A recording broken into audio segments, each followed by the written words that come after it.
નમસ્કાર, આપ જોઈ રહ્યા છો નેશન પ્લસ ન્યૂઝ. હું છું આપની સાથે હિરલ પંડ્યા. સવારનો ભૂલો પડેલો સાંજે પાછો ઘરે આવે એવી ઘટના ભાવનગરથી સામે આવી છે. ભાવનગરના એક કોર્પોરેટર જે સવારે ભાજપમાંથી કોંગ્રેસમાં જોડાયા હતા, તેઓ સાંજે કોંગ્રેસમાંથી ભાજપમાં પાછા ફર્યા હતા. ભાવનગર શહેર કોંગ્રેસ દ્વારા આગામી મહાનગરપાલિકાની ચૂંટણીને લઈ મેનિફેસ્ટો જાહેર કરવા માટે પત્રકાર પરિષદ બોલાવવામાં આવી હતી. આ જ મંચ પરથી ભાજપમાં મોટું ગાબડું પડતા ભાવનગરના વડવા બ વોર્ડના પૂર્વ કોર્પોરેટર સેજલ ગોહિલને કોંગ્રેસમાં સામેલ કરવામાં આવ્યા હતા. ખેસ ધારણ કર્યા બાદ સેજલ ગોહિલે માઇક પર ભાજપ વિરુદ્ધ જોરદાર બળાપો કાઢ્યો હતો. તેમણે આક્ષેપ કર્યો હતો કે ભાજપમાં સંવિધાન અને મહિલાઓ સુરક્ષિત નથી અને પોતાના પર થયેલા હુમલા વખતે પક્ષે સાથ ન આપ્યો હોવાનું કહીને સૌને ચોંકાવી દીધા હતા. મારું નામ ગોહિલ સેજલબેન મહેશભાઈ છે. બેન, ખાસ કરીને છેલ્લી તકનીકના ભાજપના કોર્પોરેટર લઈ ગયા છો, એવું તો શું થયું કે તમારે હવે ભાજપને છોડીને કોંગ્રેસનો સાથ કરવો? હું છેલ્લા 5.5 વર્ષથી ભાજપમાં છું અને 5 વર્ષના નગરસેવક તરીકે હતી. તો જો હું નગરસેવક તરીકે જ સુરક્ષિત નથી, હું એક મહિલા નગરસેવક તરીકે હું પોતે સુરક્ષિત નથી, તો આમ મહિલા કેમ સુરક્ષિત હશે? એ કારણથી હું ભાજપ છોડીને હું કોંગ્રેસમાં જોડાણી છું. 5 વર્ષની ટર્મ આપણે પૂરી કરી ત્યાં સુધી આપણે એક પણ પ્રશ્ન નથી ઉઠાવ્યો, અને હવે રહીને છેલ્લે આપણે એમ કહો છો ટર્મ પૂરી થઈ ગયા કે ભાજપ સુરક્ષિત નથી. મને સમય સાથે મેં જોયું કે ધીમે ધીમે જોયું તો મને વધારે એમાં થવા મળ્યું કે નહીં, હવે સુરક્ષિત નથી. એવા કયા કારણો છે કે આપણે ભાજપને છોડ્યું? મારે ચાલુ ટર્મ હતી 2 વર્ષ પહેલા, મારે ચાલુ ટર્મ હતી હોવા છતાં હું નગરસેવિકા હતી, છતાં મારી ઉપર હુમલો બુટલેગર કર્યો હતો. કોણ સામેલ નામની જાણકારી નથી. જો કે સેજલ ગોહિલની આ આક્રમકતા માત્ર 3 કલાક જ ટકી હતી. સાંજ થતાની સાથે જ સેજલબેન ફરી ભાજપના શરણે પહોંચી ગયા હતા. ભાજપમાં પરત ફરતા જ તેમના સૂર બદલાઈ ગયા અને તેમણે જણાવ્યું કે કોંગ્રેસના આગેવાનોએ તેમને લાલચ આપીને ભરમાવ્યા હતા. પોતાની ભૂલ સમજાતા તેઓ ફરી ઘર વાપસી કરી રહ્યા છે તેવું નિવેદન આપતા ભાવનગરના રાજકારણમાં હાસ્યાસ્પદ સ્થિતિ સર્જાઈ હતી. હું થોડાક સમય માટે ભરમાઈ ગઈ હતી. કોંગ્રેસના આગેવાનોએ મને ભરમાઈ દીધી હતી. કઈ રીતે ભરમાઈ? મને અલગ અલગ રીતે સુરક્ષિત નથી ને અને એ લોકો દ્વારા જ મને બોલાવવામાં આવ્યું કે આવી રીતે બોલજો તમે. અને પછી મારી ભૂલ સમજ જાણી એટલે હું પાછી આવી એને.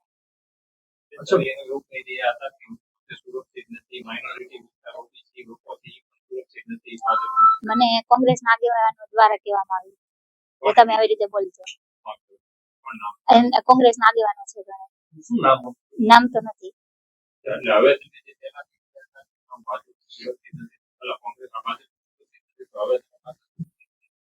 હા, સુરક્ષિત જ છું, પણ મને ભરમાવા આવી હતી, મારે ભૂલ થઈ ગઈ હતી અને ભૂલ માફી માંગુ છું, સ્વીકાર કરું છું. ફરીથી હું ભારતીય જનતા પાર્ટીમાં હતી અને જીવિત રહીશ ત્યાં સુધી ભારતીય જનતા પાર્ટીમાં રહીશ. મારી ભૂલ સમજાઈ ગઈ અને મેં વિચાર કરીને પાછી હું આવી છું. કોણે ભૂલ સમજાવી? મને મારી જાતે જ ભૂલ સમજાઈ ગઈ છે. કોંગ્રેસમાં જોડાણા ત્યારે ભાજપના એક નેતાનો ફોન આવ્યો હતો. કોનો ફોન હતો કે હું તમને ટિકિટ આપીશ, આવી જાવ પાછા? ના, એવો કોઈ ફોન નતો આવ્યો અને ત્યાંથી કહેવામાં આવ્યું હતું કે તમે બોલજો આવી. ત્યારે ભાજપમાં જોડાયા તો ભાજપમાં એવું કહેવામાં આવ્યું કે ટિકિટ આપવામાં છે, તમે ભાજપ જોડાયા? ના, એવું કશું એવું નથી કીધું. મેં મારી જાતે જ હું આવી છું, મારી ભૂલ સમજાઈ ગઈ એટલે હું આવી છું પાછી. આ આખા નાટક પર ભાવનગર શહેર કોંગ્રેસ પ્રમુખ મનહરસિંહ ગોહિલે આકરો પ્રહાર કર્યો છે.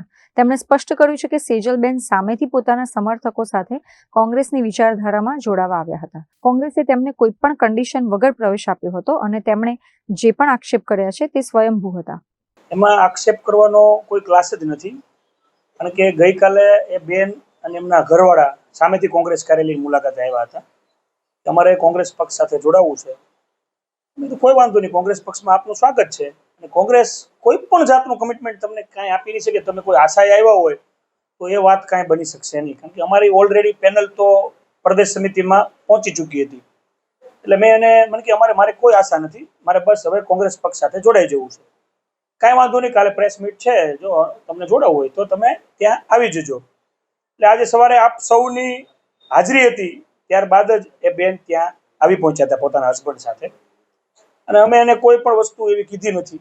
એમને એના પોતાના વિચારોથી પોતાની રીતે એની જાતે જે બનાવ બન્યો હતો એ બનાવ એને આપણા સમક્ષ ખુલ્લો કીધો કે ભાઈ મારા ઉપર બુટલેગરો દ્વારા હુમલો કરવામાં આવ્યો હતો, હું સુરક્ષિત મહેસૂસ નથી કરતી, અસુરક્ષિત છું, એટલે હું કોંગ્રેસ પક્ષમાં જોડાઉં છું. એવું અમે એને કોઈ જાતની અમે એને કાંઈ એવું કીધું નથી કે તમે આવું બોલજો. કારણ કે મને ખુદ એઝ એ પ્રેસિડેન્ટ તરીકે મને ખુદ ત્યારે જ ખબર પડી કે આ બેન ઉપર હુમલો થયેલો છે. અને આ બેને મીડિયાએ તમારા લોકોના માધ્યમથી એમને સવાલ પૂછાણો કે તમે ગૃહ સુધી અને મુખ્યમંત્રી સુધી પણ રજૂઆત કરી હતી, ત્યારે મને ખબર પડી કે આ બેને રજૂઆત કોર્પોરેટર તરીકે કરેલી છે અને એને ન્યાય નહોતો મળ્યો.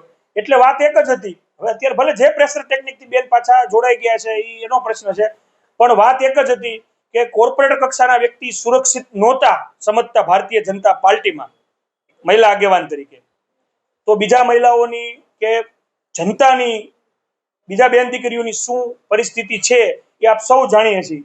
એટલે એને કોંગ્રેસમાં એ સુરક્ષા માનતા હતા, એટલે કોંગ્રેસ પક્ષમાં એ જોડાણા હતા. કોંગ્રેસ પક્ષમાં આપ પણ જાણો છો અમે શું કમિટમેન્ટ આપી શકવાના હતા, કોઈ પણ જાતનું નહીં. અમે અત્યારે સત્તામાં નથી, તમે શું કમિટમેન્ટ આપવાના હતા? બેન દ્વારા એવું પણ કહેવામાં આવ્યું હતું કે કોંગ્રેસે જ મને ભરમાવી. અમારી પાસે ભરમાવાનું શું છે એવું એ મને સમજાવો. અને તમે સૌ મીડિયાવાળાની ત્યાં હાજરી હતી, એક નહીં, ત્યાં ઓછામાં ઓછી 100 આંખો ખુલ્લી હતી. મીડિયાવાળા પણ પોતે હાજર હતા, આપ સૌ હાજર હતા, આપણા કેમેરા પણ ચાલુ હતા. અમે કોઈ પણ જાતની એની સાથે વાત કન્સિડર કરી હતી. અમે એવા કાંઈ ભરમાવ્યા નથી, અમે કોઈ કમિટમેન્ટ જ નથી આપ્યું. એ સમયે જ્યારે બેન જોડાણા, બેનની હાજરીમાં મને મીડિયાના મિત્રોએ સવાલ, આપના મિત્રોએ સવાલ પૂછ્યા હતા કે શું કમિટમેન્ટ, તમે ટિકિટ કીધું નહીં, બિલકુલ ટિકિટની વાત નથી, કોઈ કમિટમેન્ટ નથી. હું ન બોલ્યો હોય તો મને તમે જણાવો. છે એવા લોકો છે, હજી કોન્ટેક્ટમાં છે. હવે અમે પણ થોડુંક ધ્યાન રાખશું, કઈ રીતે અમે પણ એ ગુપ્તતા થોડીક કેળવશું, અમે પણ એ રીતે કન્સિડર કરશું. હજી છે જ અમારા કોન્ટેક્ટમાં, અને અમે સામેથી કોઈ પાસે ગયા નથી, એ લોકો અમારી પાસે આવે છે. Rajan Gohil, nation plus news, Bhavnagar. સમાચારોના સતત અપડેટ મેળવવા માટે અમારી નેશન પ્લસ ન્યૂઝની યુટ્યુબ ચેનલને સબસ્ક્રાઇબ કરો, બેલ આઇકન દબાવો અને જોડાયેલા રહો ફેસબુક, ઇન્સ્ટાગ્રામ અને ટ્વિટર પર.